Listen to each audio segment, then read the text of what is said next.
Seja bem-vindo ao Alto Nível. Para conhecer mais sobre desenvolvimento pessoal, acesse o primeiro link na descrição.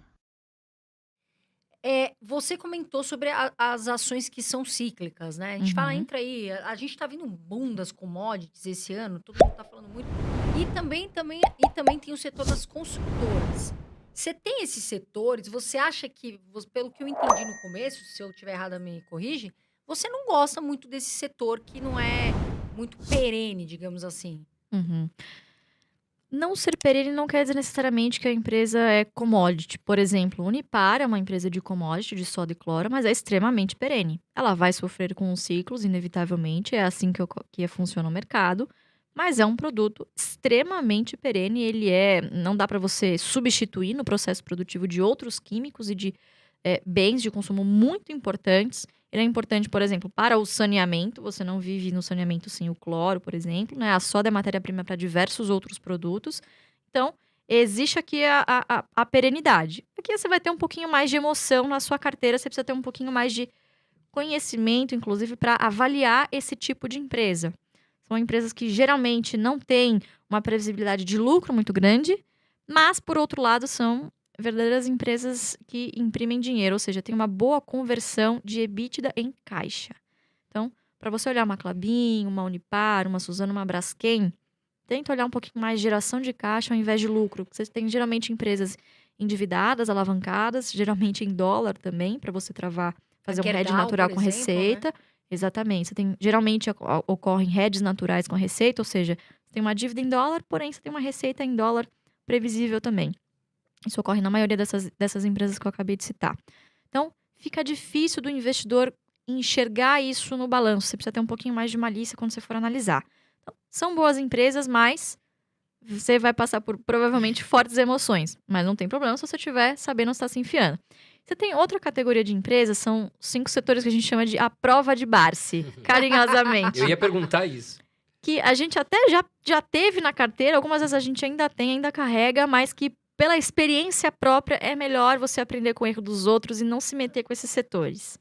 Frigorífico, varejo, turismo e lazer, aviação e construção civil. São setores extremamente difíceis de você. Por mais que você tenha uma excelente gestão, você tem tantas variáveis exógenas, externas ao seu negócio, que estão fora do seu controle. Você vê, uma empresa, uma companhia aérea. Quando que você poderia imaginar que uma pandemia levaria Nossa. praticamente as receitas a zero? Poderiam ter quebrado as empresas, Como é que você se né? protege disso? Você não se protege, amigo. Você pode fazer o hedge que você quiser. A sua receita foi a zero. Acabou. Entendeu? Turismo, a mesma coisa. Por exemplo, você tem os frigoríficos. Hoje estão conseguindo repassar no preço.